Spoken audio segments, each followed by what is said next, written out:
Man, man, man, man, man, man.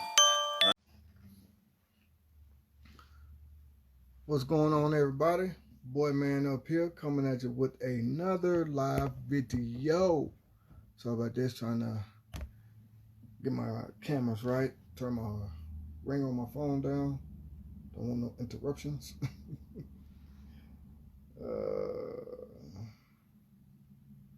Waiting for Mr. Joey Gray here to join me real quick. We're finna get ready to discuss a few things.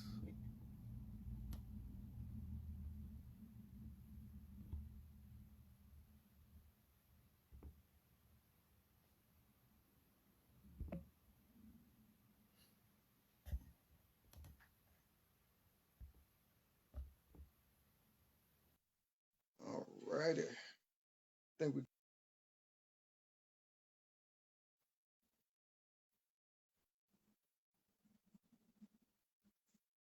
let's see. Trying to get Mr. Joey Gray. He's joining me. Oh, Okay. All there right. you go. See, we're getting better. We're getting better. We're getting better with this. How you Yeah. feeling today, sir? Tired, but I'm all right. Yeah, that's how I feel. Woo-wee. Yeah. Oh man. So I know this is doing working out for everybody, like Mr. Joey Gray likes to say. But we decided to come up with our top 5 wrestlers, 5 overrated and 5 underrated. Now I know. Probably going to disagree on some, but that's okay. Oh yeah, and I know a lot of people gonna hate my list, and that's fine. Me too. Me too. But this is very opinionated. Agreed. Okay. Agreed. Now I'll write down. I'll try 1, 2, 3, 4. I'll try and think of one more that I think was overrated. But I'm gonna let you go ahead and start with your underrated. We're gonna go back and forth before we Okay. get to our overrated. And let me just do a little bit of clarification. What we mean by underrated, overrated. Underrated is mean basically those that in our opinion were good, that should have been pushed a little bit more. Overrated is those that we think that were pushed real good, but should have probably stayed in the mid-core scenes or maybe the tag team division, something like that, if that makes sense. Or maybe the lower mid-card, but something of that nature. And it could be male or female. It can be a tag team. It can be one as one unit or one member of that tag team. Asha, if I'm saying, I know I have the difficulties saying your name, but if I'm saying your name right, Oz Shaw says Seth Rollins is way overrated. Okay. I'm not going to sit and tell somebody that their opinion is wrong. Yeah. I think Seth Rollins is right where he needs to be. I think, yeah, he was a champion I want to say twice, if I'm not mistaken, 2 or 3 times. And I think he's right where he needs to be right now. He's one of the top heels, so he's doing pretty good. Make sure my ringer is off real quick. Okay. But that's just my opinion. Mr. Joey Gray, you want to go ahead and start with your number one, your first underrated? Yeah. Well, yeah. I guess for me, my number one wrestler that I think doesn't get enough credit for his career is Lex Luger. I feel like, did we? It looks like you froze up.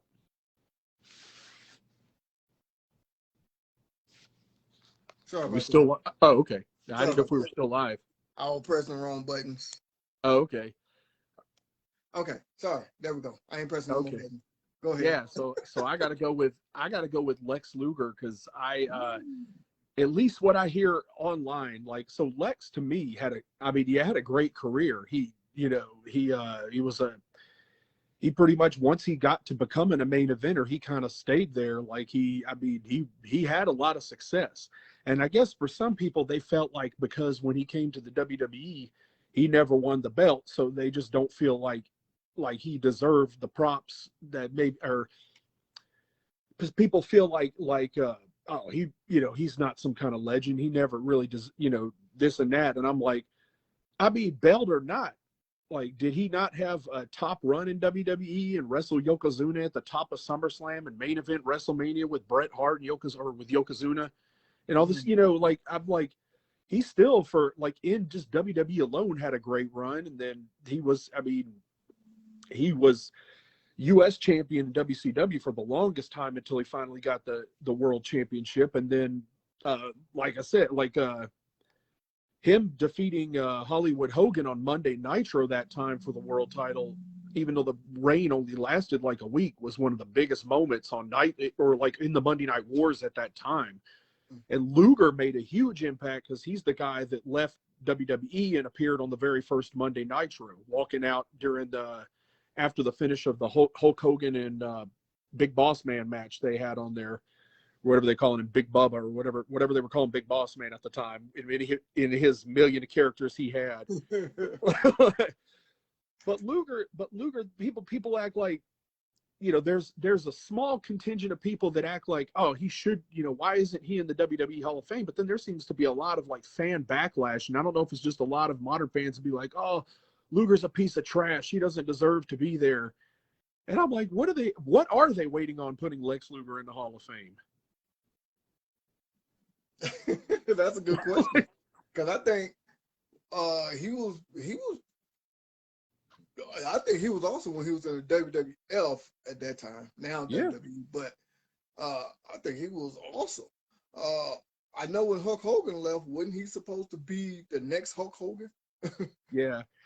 The problem with that with Lex is I think everybody can agree Lex could be a baby face, but he, you know, he had that demeanor about him, though. He just, to me, Lex probably was a better heel in the long run than he was a baby face. But I mean, you know, when he beat Yokozuna by disqualification at that SummerSlam, the crowd was going nuts. You could tell, like, it was to me, it felt more of a miss by Vince McMahon in the WWF at the time, because he was hot. Like, he was, you know, that Lex Express, I'll agree, the whole thing did come off kind of stupid with the bus and all that, but, you know, their target was little kids, and I thought, you know, like, I thought the crowd was going nuts. I thought they were into Lex. Like, I think one of the other mistakes they made was bringing him in as the narcissist, and then like 3 months later just flipping it, and he was all-American Lex Luger. Like, you know, like it just flipped all of a sudden. He was on that aircraft carrier and body slammed Yokozuna, and then they just took off with him, and they're like, nope, he's the top baby face now. You know, it felt like they halfway went with him. And, you know, like, but then in the big moment in SummerSlam, when you were expecting Lex to win the title, he wins by disqualification. And then he just, you know, him and Bret Hart co-won that Royal Rumble in '94 and then went to WrestleMania. And you could just tell by that time, even though they seemed like they were still pushing Luger and they, you know, he was a co-winner of the Royal Rumble, it's like you could just tell that at that time Vince already kind of made his mind up and went back with Bret. Yeah. Okay. My number one underrated is Matt Hardy. Yeah. And let me explain. I know a lot of people say Matt Hardy, but I'm not talking about the Hardy Boys. Matt Hardy himself. Now, the reason why I'm saying Matt Hardy, excuse me, I'm doing a lot of stuff in the background, so you got to forgive me here. Okay. The reason why I'm saying Matt Hardy is because if it wasn't for Matt, there wouldn't have been no Hardy Boys. Jeff even says that himself. Matt is the one who designed the costumes when they first came in. There wasn't no Hardy Boys at that point. They wasn't even going by Matt and Jeff. Matt is the one who negotiates everything, all the contracts, all the matches. I mean, all the deals. I mean, everything. Matt was the one for Jeff. Now, we already know Jeff became the superstar because everybody loved his high-flying abilities, all that good stuff. You know, his charismatic, you know, dyeing the hair with the face paint and all that crap. So, and Jeff is one of my favorites. But talking about Matt, and Matt, to me, if it was not for Matt, I don't think the Hardy Boys wouldn't have been successful as it is. For a number of reasons. Like I said, one of them is because, excuse me, one of them is because when you don't see a lot of things that goes on behind the scenes, I mean, you don't know. So now you're relying on testimony from themselves or from others to get some feedback, I guess you could say. Now, when Jeff is the one, when he was on the Stone Cold Smoker Skull sessions, Jeff is the one who said Matt is the one who did everything. Jeff was the quiet one, didn't know how to, negotiate anything, was too shy, all that good stuff. I think Matt should have been the one because he's the more business savvy, I guess you could say. So Matt was the one that was the more money smart, I guess that's a way to put it. So with that being said, by his own brother and the one who outshined him, Jeff is the one who outshined Matt. I think Matt should have been more than a cruiserweight champion when Rey Mysterio beat him for it. I forgot who Matt beat for it. I'm trying to think off the top of my head, but then Matt became yeah, you're right, Ashay, business and money savvy. But Matt should have been more than an ECW champion. He should at least been WCW champion and the WWE champion when it became WWE. He should have been at least that as well too. But they played around with Matt, made him cruiserweight champion. It's like, seriously? I know they like 10-time, 11, 12, 13-time tag team champions or whatever it is, right up there with Edge and Christian. So just think about all of those great matches they had with Edge and Christian and the Dudleys. You know what I'm saying? The Hardy Boys is the ones who put that up there. Now I give credit to Edge and Christian and the Dudleys because those are my favorites as well. I love the Dudleys. Time to testify. Devon! Get that tape. I'm sorry. I'm reminiscing, man. I'm reminiscing. But and Edge and Christian, for those of y'all, for the benefits of flash photography, man, who would never forget that? Those were the days. But to hear what happened back in the day, and Jeff did not want to go. The reason why, a lot of people probably don't know this, but the reason why Jeff left WWE or last year or whatever it was, it's because they wanted to put Jeff into the Hall of Fame, but Jeff finally spoke up for himself and said he's not going in without his brother to be the Hardy Boys in the Hall of Fame. Yeah. And Jeff got real upset and left the WWE because of that. That speaks volume that Jeff is sitting here saying, no, if it wasn't for Jeff, there wouldn't be no me. So that's why I say he's underrated. He should have been more than ECW champion. I'm not knocking ECW at all. But he should have been more than ECW. He should have been the WCW / World Heavyweight, because we know they changed the name of that belt. And the WWF champion, if you ask me. My personal opinion. Because like I said, when you go behind the scenes and you see what's going on, wouldn't be no Jeff without Matt. I give you a lot of credit on that. I 100% agree.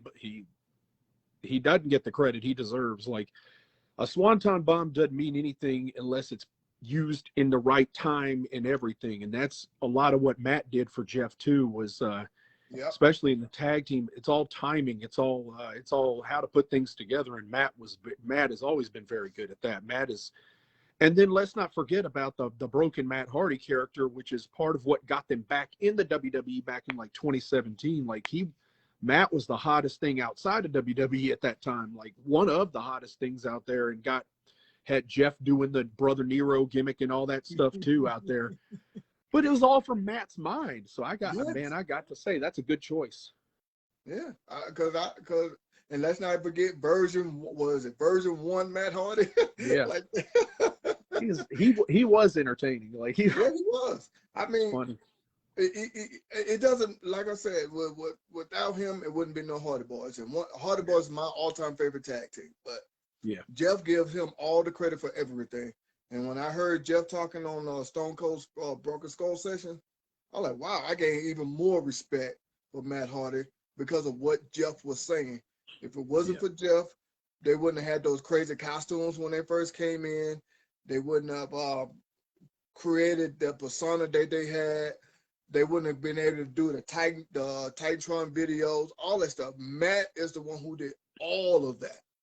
Jeff didn't create anything. According to what Jeff is saying, Jeff didn't create nothing. Everything was Matt. The only thing that Jeff created was the Swanton Bomb.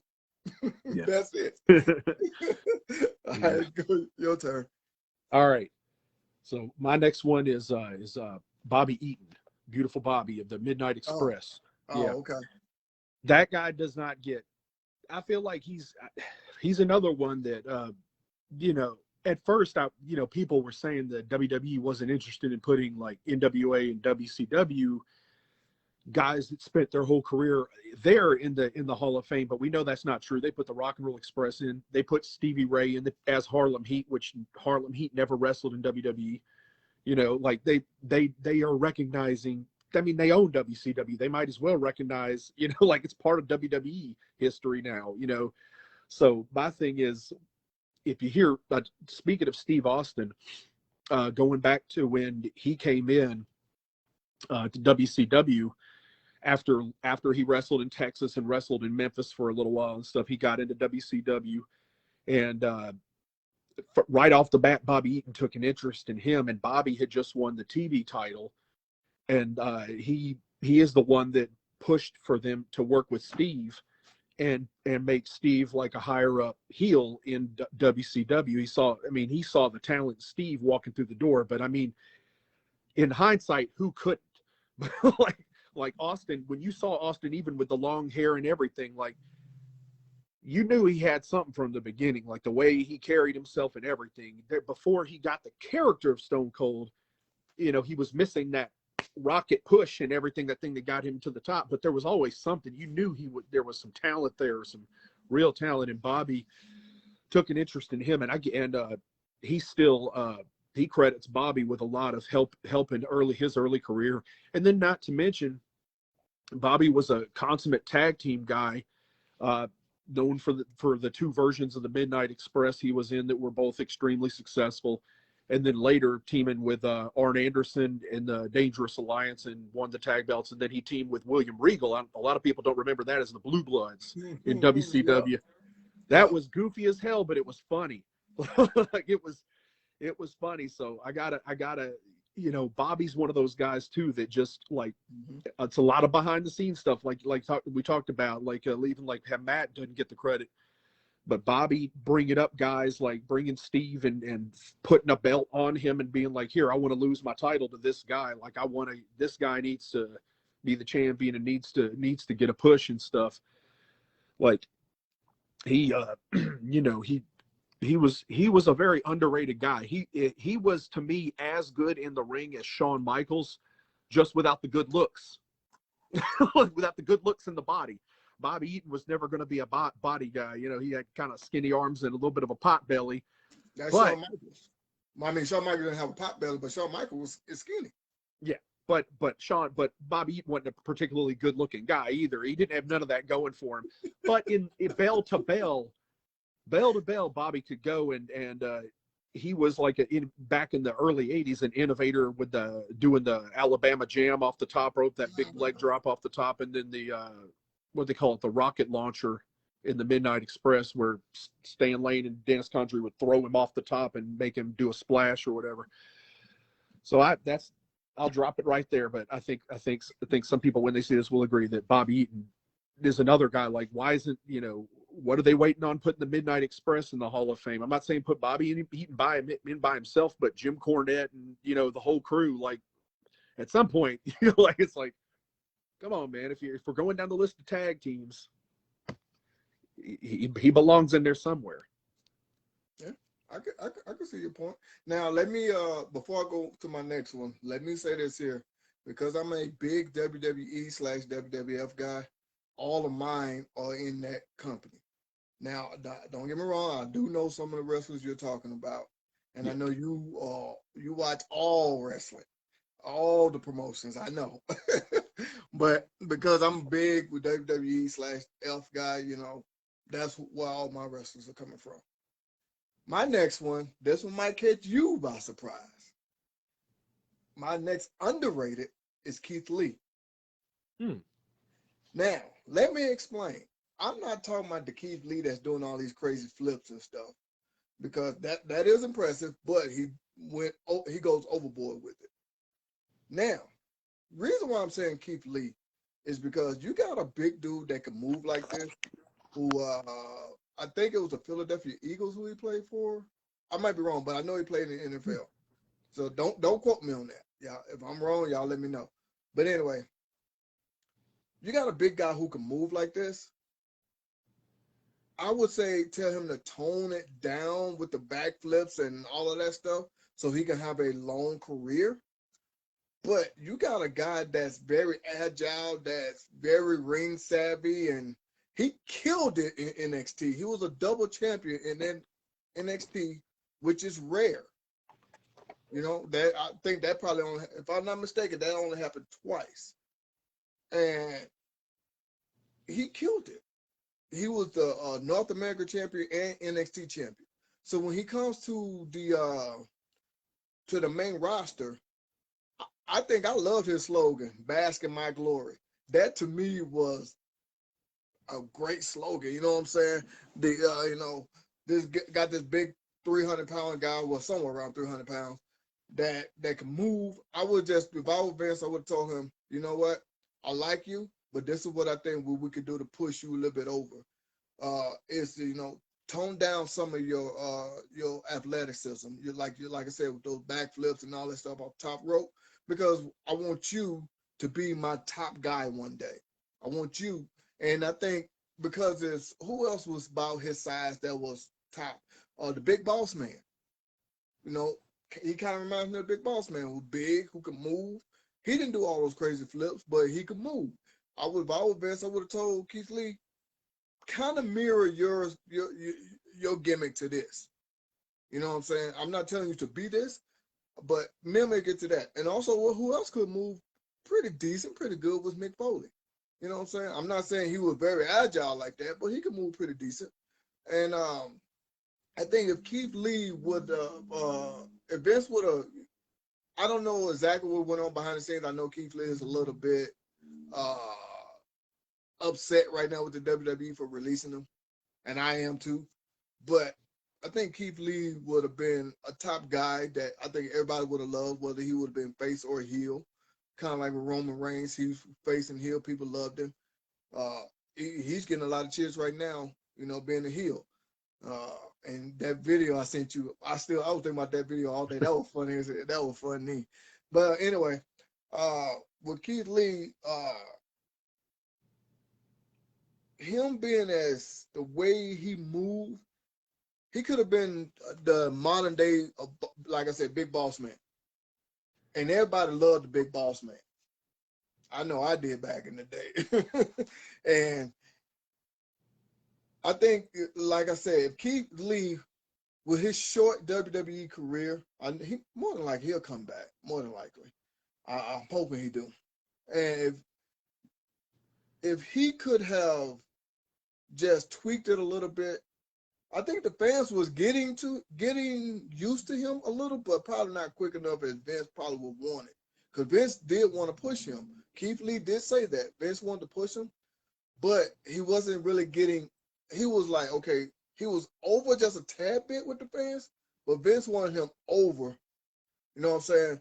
Just like Cody Rhodes just automatically over with the fans, just like that. But Keith Lee was getting over like this, real slow. Yeah. Vince wanted you over and over real quick. And I think that's what the problem was. I think if they would have just let him grow a little bit more, I think he would be still in WWE and still be more successful. I think his biggest problem is if you look at Gunther that just came to SmackDown, the big thing Vince McMahon himself told him was get in shape. Like here's my plan to bring you up. Like I'm going to put you on TV. But if you look at Gunther Walter, whatever his name is, when he first got there, he was a big, heavy-set guy himself. And, I mean, you can tell he ain't on no steroids or nothing. He's not big and muscled up, but he's a big boy anyway, Gunther is.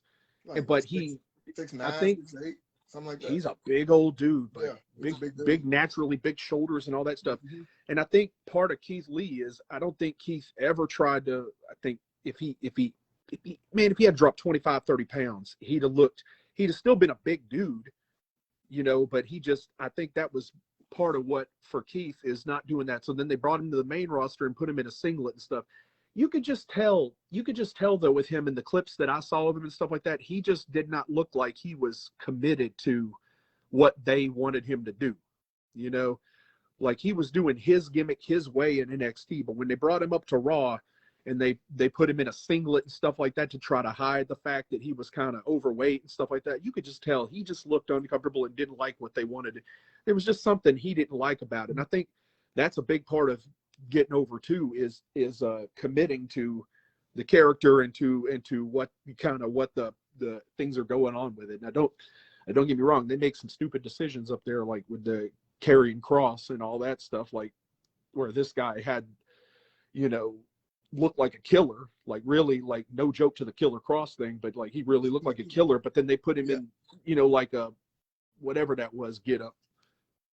But I think if Keith Lee had have like committed himself to getting a little bit better shape and stuff too, he's just a big boy, but like he never would have been skinny or ripped up with abs, but he could have done a little more on his part. I think that part of it was too. I think with him, he was trying to get over as being a big guy that could move. Yeah. Like I said, like the big boss man. But even the big boss man dropped weight and stuff, He like did. He did. like, He did. But I think that's what Keith Lee was trying to do. yeah. But that's I agree. He has a ton of talent. Like it's all there. Like he's a charismatic guy. He part of my big thing too, and this was beat into me watching so much wrestling training and wrestling schools and stuff like that, was he's a very happy, likable guy, but he would just smile sometimes to me at inappropriate times in the ring and stuff like that. And it kind of killed off like, man, you should be a killer. Like, like because Keith Lee, if he's stone faced and got that look, man, he looks like a killer. But he tends to kill that off himself with the smiling and stuff. And it's like, man, drop that beat, look like a killer. But all right, I guess I'll go on to my next one. My next one is Sean Waltman, X-Pac. Oh man. Okay, go ahead. My bad. Go ahead. I mean, the man has gotten his due. He's now twice in the Hall of Fame with DX and the NWO. But I feel like you look at the type of wrestler that's out there today, the Seth Rollins, the size of guy, that I really think the kid, X-Pac, whatever you want to call him, Sean Waltman, paved the way for a lot of these guys. Like the whole cruiserweight thing, he's the guy that kind of ushered that, especially in the WWE, where it was the land of the giants. Everybody was muscled up and big. And here comes skinny 1, 2, 3 kid out there. And the credit to Scott Hall for seeing that the kid had all the talent and the promise and putting him over on Monday Night Raw. And that what everybody remembers is that shocking upset victory when the kid did that moonsault and pinned him. But, it was genius. But you looked around and everybody else was big and the kid was this little bitty dude.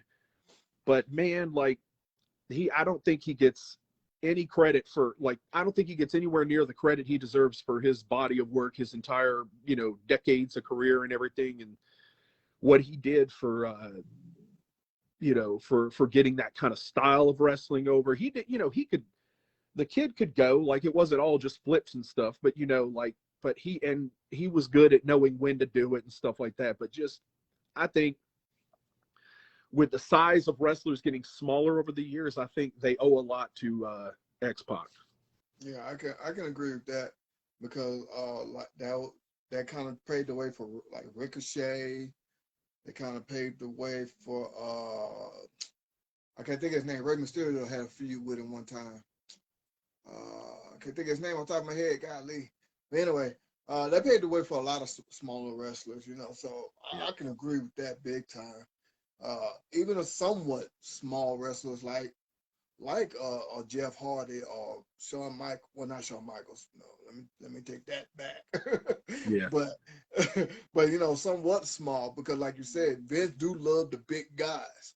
And You know, when you got someone who's not big like a Rey Mysterio, I know he ain't paid the way for Rey Mysterio, Yeah. but if you got someone who's not big like that and that could still shine in the land of the giants, hey, you know, that means he's doing his thing. Yeah. So that's a good one. I didn't think about that one. That's a real good one. All righty. Let me explain my next one. I'm gonna say my next underrated is Bobby Lashley.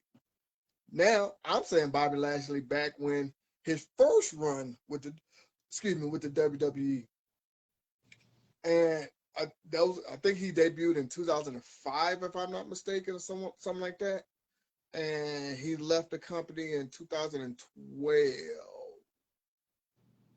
Somewhere I might have the years wrong, but it's something like that. But I'm talking about his first run. You now, like we just said, WWE is the land of the giants. You got this muscle bound dude, great shape, former military, I think, in the army, that's killing it. He was well popular when he rose to stardom, in my opinion, with that Battle of the Billionaires at WrestleMania. Mm-hmm. Stone Cold special guest referee, Vince versus Donald Trump. Bobby Lashley rose to fame. He was your ECW champion. He helped put over Santino Marella to become the Intercontinental Champion when he beat Umaga. And I'm glad he's back now on his second run, because now he's a two-time champion and he's kind of putting over Omos right now. But his first run, okay, it sounds like I'm giving crap to the ECW championship, but I'm not. I'm saying that it should have been way more than what it was. Yeah. If I'm not mistaken, Bobby Lashley was also a Intercontinental Champion. If I'm not mistaken, I know he had a mid-card title. Was it United States or Intercontinental? Can't think off the top of my head. And I know he had a match with John Cena for the WWE Championship. For this particular belt right here, I know he had a match with John Cena, and that was a great match. I just watched that match again, about a week or so ago, something like that. That was a great match. And even John Cena gave that man props. You had two big muscle-bound dudes going at it. And Bobby Lashley is way quicker than John Cena. John Cena is not quick at all. John Cena is only power. Bobby Lashley is power and speed, kind of like a Brock Lesnar. So Bobby Lashley's first run, to me, should have been mirrored to Brock Lesnar. Mm-hmm. Because, like I said, this guy's already, okay, put it like this. This guy's coming from the army, with all due respect to the military and yourself. This guy here comes from that, and we all know everybody praises the military. So I think Vince should have used that to his advantage. Then you see the physique on this guy. When he walks through those curtains, you're like, whoa, very impressive physique. Then you can see how he moved. Why not put him up there with Brock Lesnar? Let his rise be just like that with Brock's. Just like that. And for some reason, it didn't. Bobby ended up going to MMA. And TNA. TNA. He went, if I'm not mistaken, didn't he go to New Japan as well? I might be wrong on that part. But no, that was MVP. MVP went to New Japan. Oh, okay. But I know he went to MMA, he went to TNA, where he was like a 10-time champion. He held multiple belts at one time, all that good stuff. So it's like, really? You know what I'm saying? I agree. There's no reason for you not to push what it is that you want in your company. Yeah. This guy's like, what, 6'4", I think, somewhere around there. He's pretty big. And very impressive. I mean, I can't express that enough. Very, very impressive. Now, keep in mind, I said Bobby Lashley's first run. His second run, I think he's being used just right. But his first run should have mirrored his second run, if you ask me. I agree, and I will add to this, talking about it since he came back. I still think, in a sense, he's underrated now, because I feel like he's still fighting for the ground up the whole time. Like him getting the belt, they had no choice. Like with that group, Yeah. with the Hurt Business, that was the hottest thing on there. And credit to MVP and him for working together and getting that whole thing over. But they had no choice but to put the belt on Bobby Lashley. Like he still, I feel like, is an underdog like worker, even though he's got everything going for him. Like you said, he looks like $1 million. He knows what he's doing in the ring. Like all the pieces are there. It's like, but they, for some reason, it took them way too long. Even the second time coming in, they waited like 2 or 3 years to push him the right way. And it's like, what are you waiting? I agree. What are you waiting on? You got this guy. Because like you said, when TNA got him, they were like, oh yeah. Like, why? I mean, because it's common sense, right? Like, look at him. But yeah, I agree. Yeah, it's like, it's like I said, if Stone Cold Steve Austin, who is the hottest wrestler, even still to this day, give him praises on the Broken Skull sessions and says, you should be the #1 guy. Well, he didn't say those exact words, but some of the words. Say, you should be the #1 guy. Come on, man. Come on. Yeah. It's been obvious since, like you said, since way back when. It should have been obvious. Like, come on, man. Look at the dude. Yeah.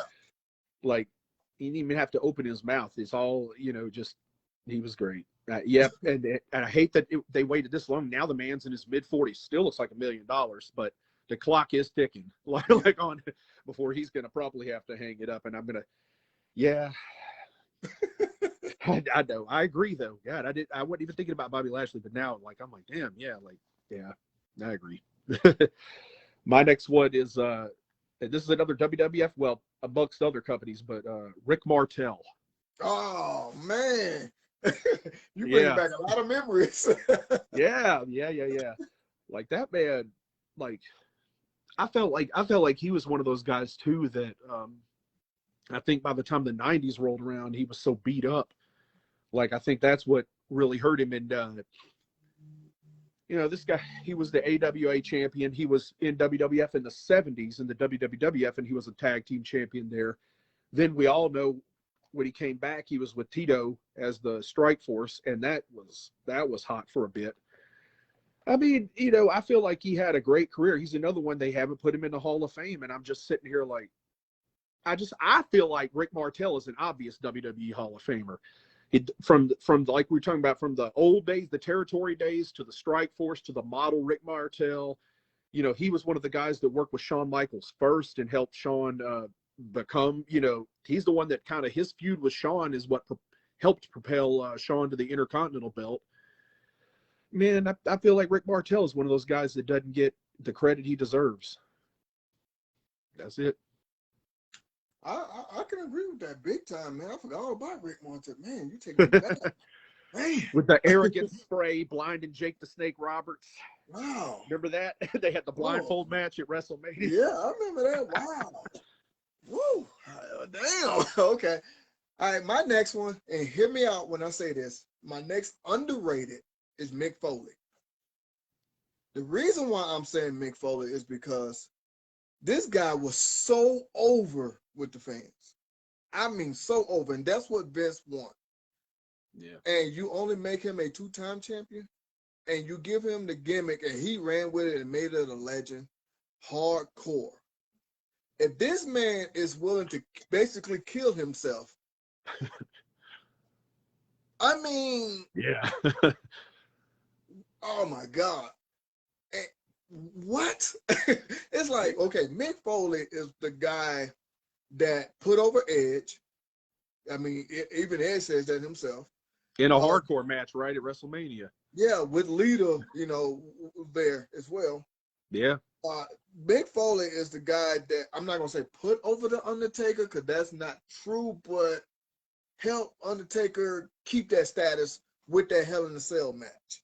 Probably elevated the Undertaker as if that was possible too, but just Yeah. taking Undertaker from like main eventer to like one of the greatest headliners in the history of WWE. Wrestling period, not just WWE, but wrestling period. Yeah. And I know he wasn't in WWE with this one, but that that tornado death match or whatever,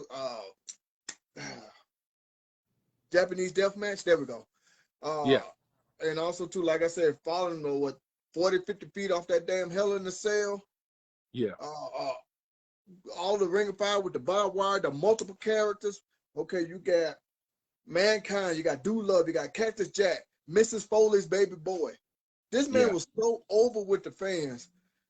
He was so over, even when he was the general manager of SmackDown. It's like, what in the hell? Did y'all not make this man more than a two-time champion? Yeah. Did he not want it? Did he just want to put more people over himself? Was that his idea? Yeah. I mean, it's just not adding up to me. Because if this man is willing to, like I said, basically kill himself, why not? You know what I'm saying? And like I said, besides the Road Warriors and Stone Cold, Mick Foley had the highest pop there ever. Soon as you hear that car crash music, whatever, yeah, fans were, yeah. Then you see bunch of signs, Foley is God. You know what I'm saying? Yeah. They don't get no higher praise than that. Yeah. You know what I'm saying? It's like, I mean, I'm sorry, you can't. You gotta give him more props than what you're giving him. Yeah, I agree. Got a lot of respect for that guy. But I mean, like you said, we were talking about when Vince gives you a character or a direction. Mick ran with it every time and scored a touchdown. Like, unbelievable. Like, everything you talked about. When they told him to put the Cactus Jack stuff back on, he did it. He hit a home run with that. When they told him to do Dude Love, again, man, everything they threw it. Yeah. But he got it over and he made it red hot. And look at how, if anybody had a bigger hand in making The Rock, other than maybe Stone Cold, Mick Foley deserves that, because Foley did whatever it took to make The Rock the biggest daggum heel in the company at the time and make him basically. Here you go right here. See? Yep, there you go. See? If The Rock wouldn't have been The Rock without Mick. I'm not gonna say The Rock wasn't over, but Mick Foley put over Edge, helped the Undertaker get hired, and helped The Rock get hired. Yeah. Come on now. Why not give this man more praise than what you're giving him? Yeah. Why not? I agree. I'll go to my last one on underrated is this might be controversial to some people watching this, but I gotta go with Jeff Jarrett. I think, and I will defend that, because just about everybody had seen that stupid interview with Mike Graham where he said Jeff Jarrett broke 10,000 guitars and never drew a dime. And that to me is stupid, because Mike Graham never drew a dime. Like this is a guy who looked like a bag of trash wrestling every time he went out there, and his only claim to fame was that his dad was a successful promoter in Florida. But for me, I grew up in Memphis, in the Memphis area, watching the USWA. So I saw Jeff's whole come up, and then between wrestling in the Memphis territory, and Jeff got over to Texas a good bit whenever they tried to buy out, or they did buy out what was left of World Class, and tried to promote in Dallas also. But Jeff's another one. You give me 99 other guys with that stupid country singer gimmick, and they couldn't have got it over like Jeff did. But Jeff, that is just like, if you ever get around Jeff, it's the cocky, arrogant, entertainer like that is so far from Jeff's real personality. Jeff is the most laid back, nicest, Southern guy that you'll ever meet. He is not that cocky, arrogant character he plays. It's so far from him as a person. But and honestly, most of his career prior to the WWE was all as a babyface. So the fact that he was able to take this character and become, in his first run now, one of the hottest heels in the company, doesn't get enough credit there. This is a guy that, besides being the Intercontinental Champion and working with Razor Ramon quite a bit, that was one of his big. Jeff and Razor went back and forth with the belt, and then ultimately Jeff dropped it the last time to Shawn Michaels. But he worked a lot with Bret Hart on top when Bret was the WWF champion. They worked a lot of matches. So Jeff worked a lot of main events with him, and then just coming back, went to WCW for a year, came back to the WWE, and really, the NWA stuff was stupid, and they gave him some stupid gimmicks. And but when he finally did the haircut and the guitar and all that stuff, he got that hot. And honestly, like, there's a misconception with the way his second run in the WWE ended up, where people thought he didn't want to put China over, which wasn't true. No, it Not wasn't. true at all. He said he wanted to. He loved China.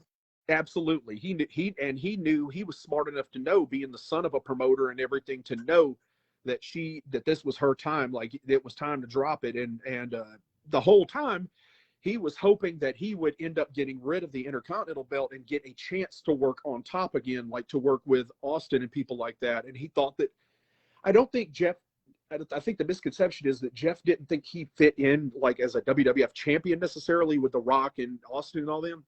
I just think he wanted the opportunity to work with some of those guys and try to help, like, and do some main events and get up there. And well, I'll tell you, in my own personal experience too, in 2004, speaking of him drawing or not drawing money, we ran a show in North Mississippi that was a fundraiser for the March of Dimes, but it's a complete independent show, and we drew almost 5,000 fans. And the only big name star on that whole show was Jeff Jarrett. And this is in 2004. So imagine, he hadn't been on national TV now in like 3 years, but he was still a big enough star to draw 5,000 people to the Washington County Convention Center in Greenville, Mississippi, which is a town that only has less than 50,000 people in it.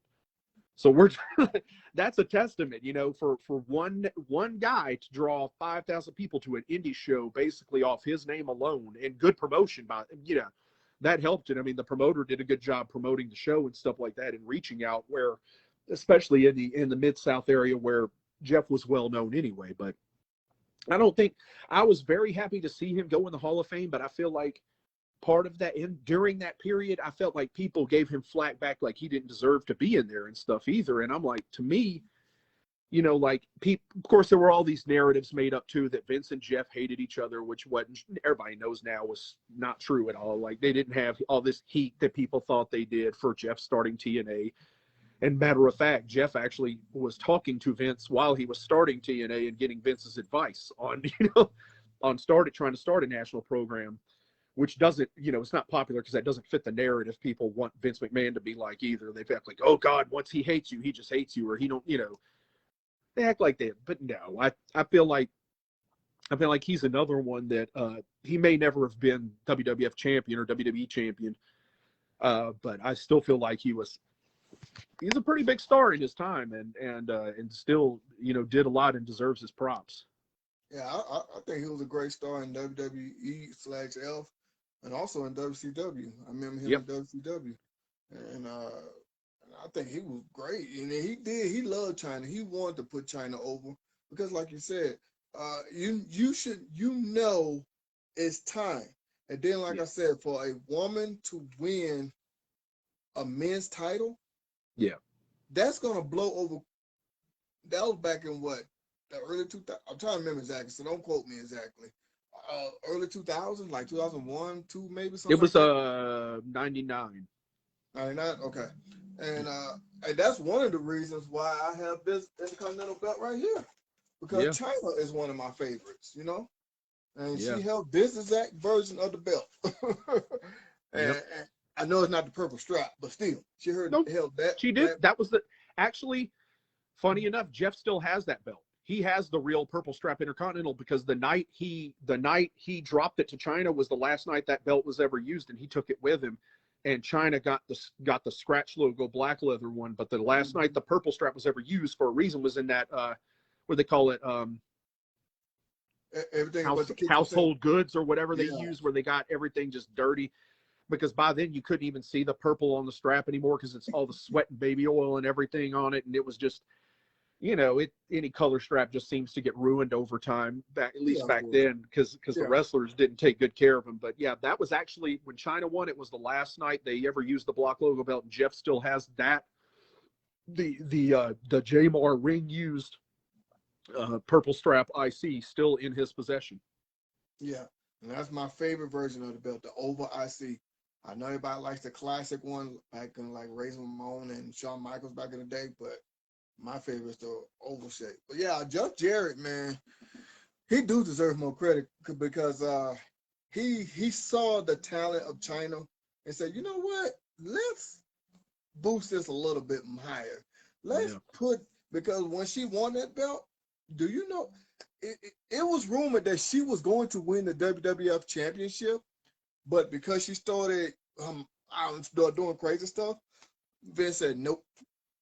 So Yeah. that tells you right there, Jeff Jarrett saw it in her. Yeah. So yeah. He did. Alrighty. My next and final underrated is the Big Show. And let me explain with the Big Show. Once again, if Vince loved big, impressive guys, Yeah.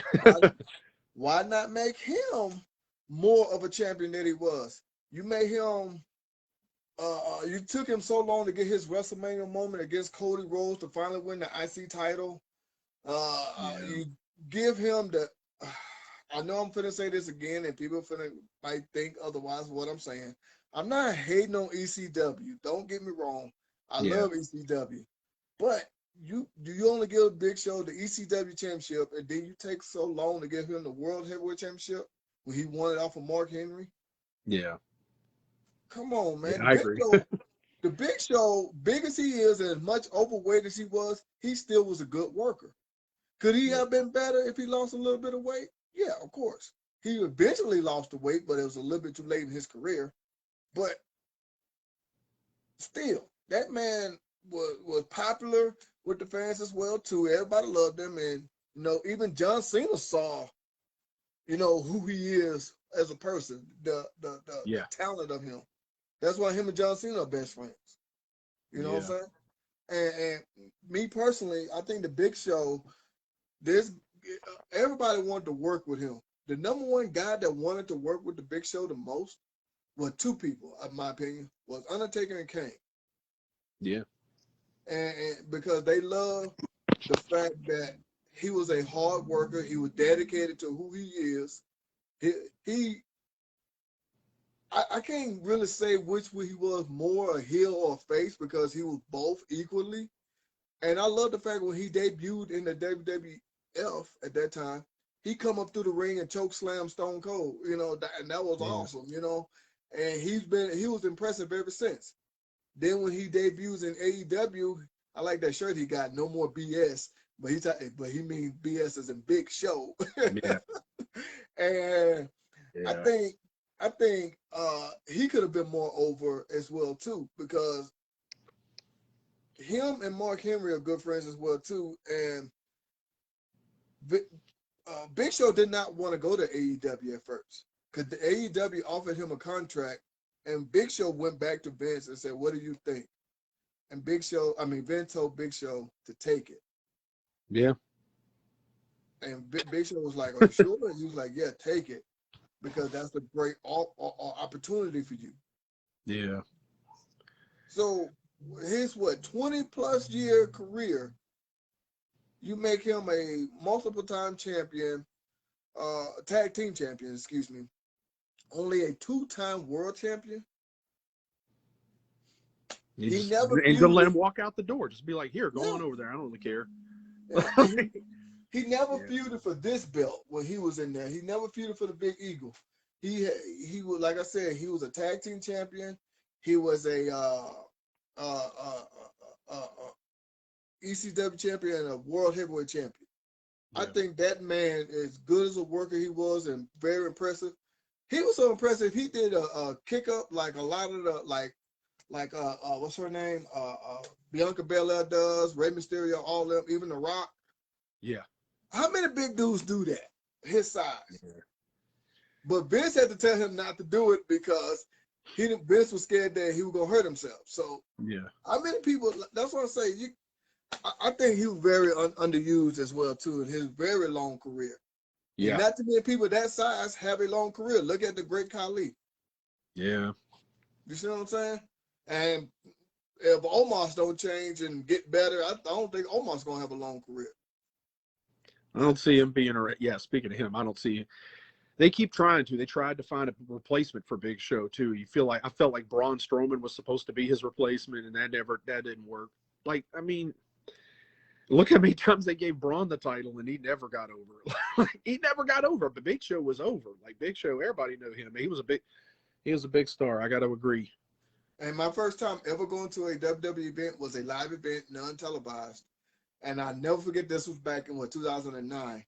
And I never forget this. My wife was like, we were sitting like maybe one row away from the ring, and my wife was like, "Chug it, Big Show," and made the referee just start laughing and stuff. The referee couldn't even call the match like he was supposed to because he was laughing and stuff like that.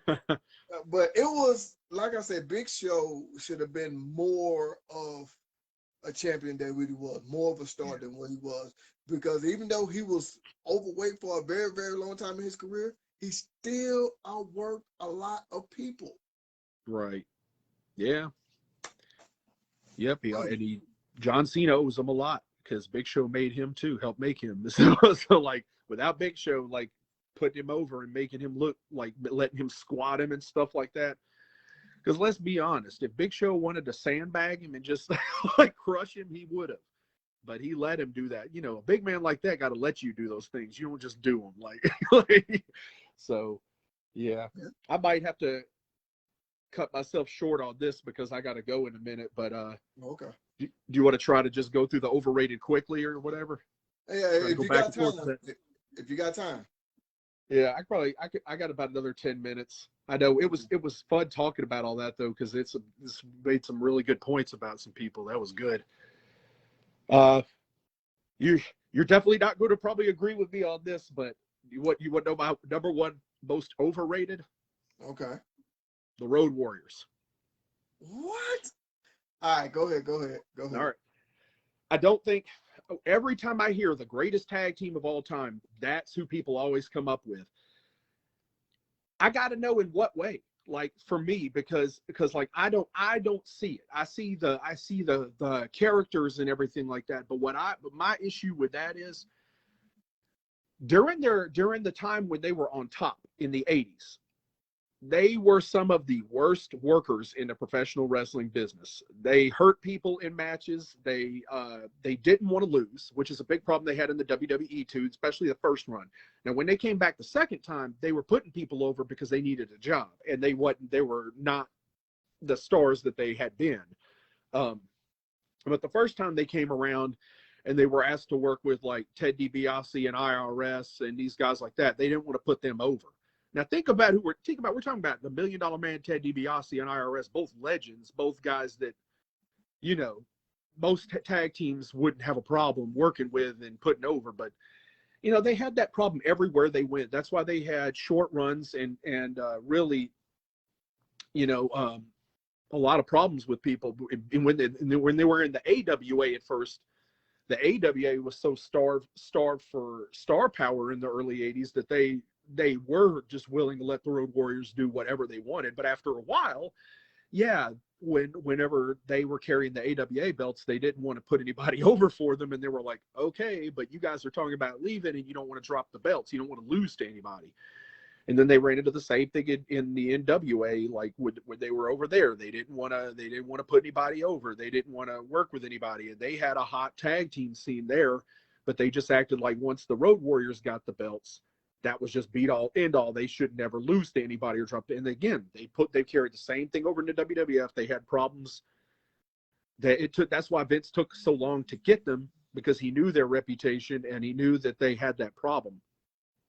So to me, when you talk about some of the greatest tag teams of all time and you put the Road Warriors on top just because they were huge guys that were muscled up and on steroids and face paint and all that stuff and the spikes, to me, that's just not good enough. Like for me to say that they're the greatest tag team when you're talking about, you know, the Steiner brothers, when you're talking about the Harlem Heat, when you're talking about the Rock and Roll Express, you know, like when you're talking about the Hart Foundation, and you're talking about a lot of great teams that were very, very successful, drew a lot of money in their own right, and didn't mind doing the deed when it came down to it, and passing it along and dropping the belts and stuff like that. That's my big argument with them.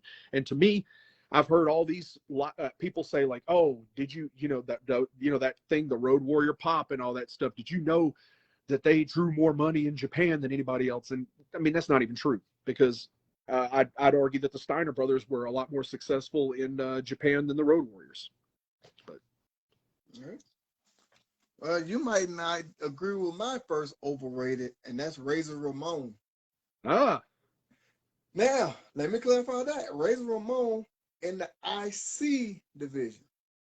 If he was so good, he's the first 4-time Intercontinental Champion. Why didn't he go to the main level?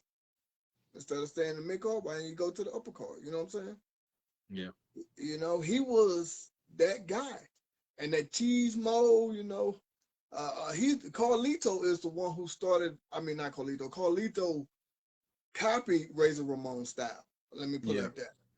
And with the biting of the apple and all that stuff, you know, he was the first bad guy that people cheered. Yeah. Good to be bad. Time to root for the bad guy. You know, so if he was so good, and I'm not saying he wasn't, don't get me wrong when I say this, but if he's so good in the IC title, why not put him up to the main card, you know, to the main event? Yeah. Let him fight for the World Heavyweight Championship. But for some reason, they did not. And he goes to WCW and, you know, formed with the NWO with Hulk Hogan and Kevin Nash. And, hey. That was it. He topped out. Yeah. But, yeah, I think Razor, I'm trying to cut it a little time because I know you say I'm trying to, I went a little long on mine, so I'm like, oh, man. Well, go ahead to your next one. Another really unpopular one, Goldberg. The man ended Bret Hart's career. He mule kicked him in the temple, caused him to have a stroke, and ended his career. The guy left a stack of bodies in a way that you shouldn't. That, you know, and the thing is, he never learned how to wrestle. Like, Goldberg is still a big star because people do Goldberg. Like Goldberg's greatest hits. Everybody knows even now when he works a match, you can't have a wrestling match with him. You can't have a 20-minute classic with him. You got to keep it very simple because all he's going to do is run at you and try to spear you. And, you know, it's just like, to me, I don't even understand why, other than the fact that he is a star, why WWE has continued to put him in matches and do the same exact match every time. Like, kudos to Dolph Ziggler for putting him over at that SummerSlam and just letting him run through it. Because to me alone, like, I understand why Goldberg's a star and everything because of his look, the entrance, the streak, all that stuff. But to me, other than the fact that he was a big muscled up dude that looked that way, I don't credit him with any of it. It's odd that you say that because that was my next one. Really? Yes, it was. Because I was thinking the same thing. On top of those stack of bodies, the Undertaker. He damn near killed the Undertaker in the ring. In Saudi Arabia, who are they wanting to see more? The Undertaker? Yes, they wanted to see the Undertaker. That was my next person because I was thinking about all the craziest. And there was one time a locker room poll, and they said Goldberg and Brock Lesnar was the two most dangerous people to wrestle because they always left you injured. I mean, look at Roman Reigns against Brock Lesnar at WrestleMania, you know. But Goldberg is the one that I said, I mean, yeah, he's good. He's impressive. Played for the Atlanta Falcons, you know, all that. And like I said, that's great. He's very talented, very skilled. But I think he was in his own head thinking how great he was. He was, you know, too much of an ego. I'll be right back. Let me say something to my kids real quick. Okay. I'll be right back. It ain't gonna take me but a second. Hey, Connor, trying to get ready for karate. Go. Block when you need to start getting ready too,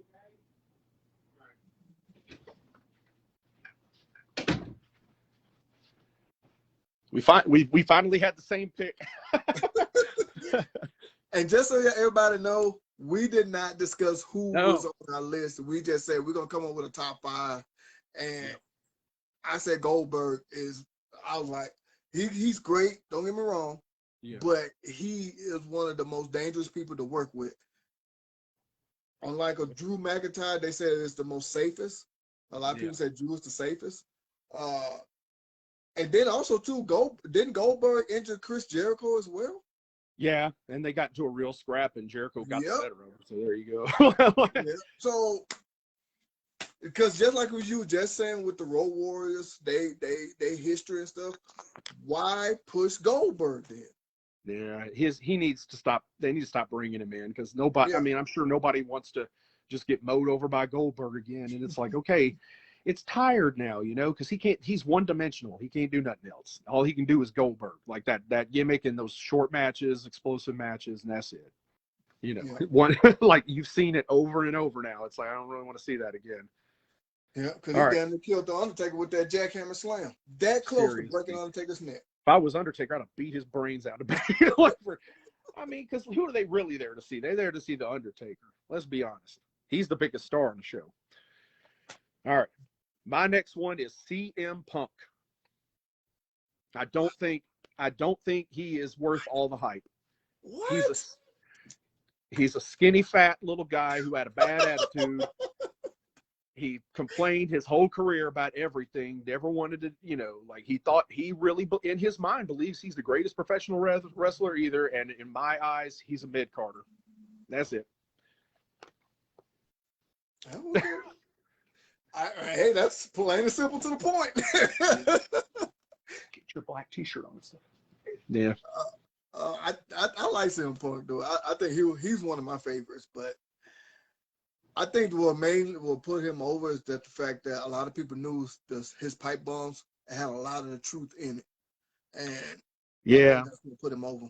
but I think more of it is truth in his opinion. And this is a guy that had a bad reputation on the independents for pissing people off before he even got there, and then he thought he was a bigger star than John Cena.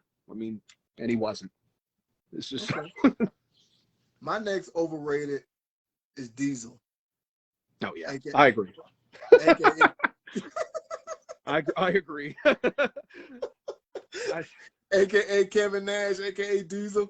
The man is big and impressive, but he can hardly move. He got three moves. Yeah. And one of them's the jackknife. He put on that damn glove. That was it. He was completely unathletic. He just had no real talent other than being big and looking. Anything. He's a big, good-looking guy. That's it. That's it. I ain't got nothing else to say. Diesel is. You don't need to, because I think a lot of people are going to agree. Kevin Nash is. He just had the height. That's it. Yeah. But he couldn't. He got really the belt move. because of that, because he was big. He was big without the steroids, and that was it. And then his title reign was a flop. Let's be honest. Yep. When you're wrestling Mabel at SummerSlam, let's not even. That's the main event of SummerSlam is Mabel and Diesel for the belt. Yeah, that was a rough year. It is. I mean, it's true though. I had nothing else to say with Diesel, man. He just can't do nothing. No, his career took off basically with the NWO with Hulk Hogan. Yeah. That's it. But all right, go ahead. Going to be another unpopular one. Rob Van Dam. What? Okay. Yeah. No, I'll just keep it to this. Rob Van Dam is another guy that, yeah, but he's another guy that thought he should have been a top guy in the main eventer, but really, Rob Van Dam, as athletic and different and unique as he was, couldn't really wrestle. And that's the truth. Like if you wrestle Rob Van Dam, you got to do Rob Van Dam's match. And that's the reason Jerry Lynn got so much credit in ECW, was because he would go out there and do all Rob Van Dam's stuff. Like that's it. Rob Van Dam, if you get him, like the reason Triple H didn't want to work with him is because it's not because Triple H was trying to hold him down. It's because getting him in the ring, like Triple H could work with anybody, so could Shawn Michaels. So could a lot of the top guys that were on top for a reason. Van Dam wasn't one of those guys. Like, you had to go out there and do Rob Van Dam's match, or he couldn't do anything. Like, you weren't going to get him into chain wrestling. Him working Triple H was just Triple H trying to do, stuff you want Triple H to do, and then him having to sell for Rob Van Dam and Rob Van Dam's way of working that just didn't really make no sense. That's all. My next one, I know people finna hate me. I am finna lose a lot of fans. I can tell you right now. My next one is Hulk Hogan. Oh, And I started watching wrestling in the 80s when Hulk Hogan was on top. yeah. Well, Hulk Hogan was on top in the 70s, but I started watching in the 80s. He was on top. Yeah. Now, I think he mainly got old because he had that American gimmick, telling the kids to take their vitamins and all that good stuff, drink your milk, whatever, all that good stuff. The reason why I say he's overrated is for one reason, and you might think I'm crazy when I say this. His finisher, that leg drop. Yeah. It's just a leg drop. Yeah. That ain't nothing. Yeah. What the hell is that? That's why, the man is a lot of people didn't have too much negative to say about him, don't get me wrong. Of course there was some negative, but yeah. And the man was very over. Couldn't get no more over than him until Stone Cold, but Right. I'm sorry, it's just that leg drop for me that it's like, seriously, that's your finisher? A leg drop? Yeah. How terrible would it when he beat Andre if he hadn't body slammed him? And the only reason a body slam worked there because Andre was 500 pounds. Yeah. But like the leg drop itself is like if Andre just lost to a leg drop without the body slam and the big boot and all that stuff, but still it's like, yeah, I agree. A leg drop. That's why I think he's overrated. Don't get me wrong. The man is a great worker. He mainly put wrestling where it is now, who he is. Don't get me wrong. He's a great, what I'm saying, he's one of the all-time greats. But I'm sorry, that leg drop to me got to go. You got to come for a finisher. Just to go off the ropes like this and just to come. No, come on. Yeah. Nah, I'm good. But that's it for me. I'm sorry. That's why I say he's overrated. Just because that one little thing. Yeah. Well, and I'm going to go the opposite of him real quick and give you, this is going to be unpopular too, Macho Man Randy Savage. Before you go, I have to show you. That was my next person. See? Macho Man. Yeah. See? Yep. It's on my I have two down here. Hang on, let me put it on the camera. Randy Savage. Yep. And honestly, like people when they go back to WrestleMania 3 and they talk about Ricky Steamboat, Randy Savage, they always give all the credit to Savage. But that match was great. That match was a Ricky the Dragon Steamboat match. That was a lot of, when you look at the end of it, it was a lot of close false finishes where they just kept going. He kept trying to roll him up and pin him and stuff like that. And then basically Steamboat won the match because he ran him out of gas. That's pretty much the story. Like he just out cardioed him and got to quit and got to end up getting a roll up and a 3 count at the end. And that's a Ricky Steamboat type match. Like that's how he always did his matches. Like he at some point he'd be trying to go back and forth with you, and then Steamboat's kind of thing was he'd eventually just outrun you and do more and out cardio you and run you out of gas and pin you. But Randy, Randy was incapable of calling a match in the ring, and that to me is the biggest hang up when you talk about legends, Nature Boy Ric Flair, or any of these guys. Even Hulk Hogan could call matches in the ring and knew when to. Like you look at The Rock and Hollywood Hogan at WrestleMania. That match was, they threw everything from the back out the window and went with the crowd, and that's why you saw Hollywood Hulk up and do the Hulk Hogan gimmick in there, and the crowd had kind of turned on The Rock. The greatest wrestlers always know how to feel the fans and change it in the ring, and Randy was incapable of doing that. Randy had to plan everything out. He was the true, whenever people say it's scripted, they're talking about him, because he had to really script everything out to do a great match instead of being able. Ric Flair didn't like working with him, and I thought Rick and Randy always had great matches, and they seemed like a good matchup. But Rick liked to call it out there in the ring sometime and switch gears when it needed to, and Randy couldn't do it. And that's the number one reason, because we talked about this before. That's the reason why I think he's underrated too, because Hulk Hogan even said it when Hulk Hogan and Andre the Giant was playing cards one day, Hulk Hogan even said, Macho Man came in there and said, Andre, how do you want to do this match? And Hulk Hogan said that Andre told him, no baby oil. That's it. Because I agree with you. You gotta feed off the fans. Yeah. That's why this business is what it is. Not just the WWE, entire wrestling period, all the promotion. You feeding off the fans. You take those fans on an emotional roller coaster every match, highs and lows, highs and lows. That's just how it goes. You know what I'm saying? And Macho Man, I think the way he was popular because of the way he talked. Macho Man, Wendy shit. I mean, that's the only reason why he was popular, because he talked like that. Yeah, he just, you know, that's a hang up for me, is the fact that to me, the greatest wrestlers of all time are the ones that could do it out there. They could call it out there when it needed to be done, switch gears and take it whatever direction, you know, and you talk about Stone Cold Steve Austin. He's a guy that could do that. The Rock could do it. Hogan could do it. Flair could do it. You know, you name the greatest, the biggest draws in the history. The Undertaker could do it. You know, he knew when to, I think when the Undertaker put the title on Edge, I think it was like, and then they did the Money in the Bank cash in. I think it was all Undertaker, like, knowing this is the time. Like, this is the time you need to come out here and do this and get this belt off of me. The great ones always know, they have the mind to know, like, hey, the time is right. This is it. The crowd is hot. Let's do it. Yeah. And he didn't have that. Yeah. And I don't think he was talented at all, if you ask me. He was just famous because of those crazy robes, the way he talked, those hats and glasses. That's it.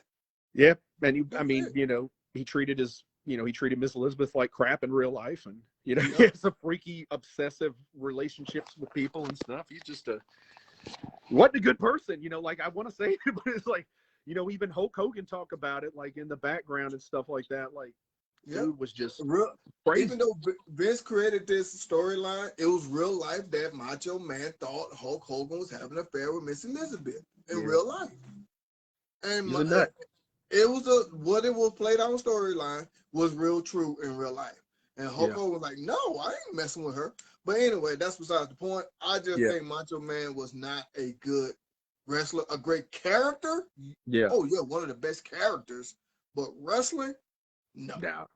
Yeah. Agreed. Yeah. All right. Well, I got to get off of here, get my kids to martial arts class. Okay, then. All right, man. This was great. This was fun. We're going to do this again real soon. Yeah. Talk to y'all later. All righty. Thank you to Mr. Joey Gray for joining me. Yeah, I was in the man cave. Sorry, I'm finna be rude. And now finally, go ahead and kick you out this man cave.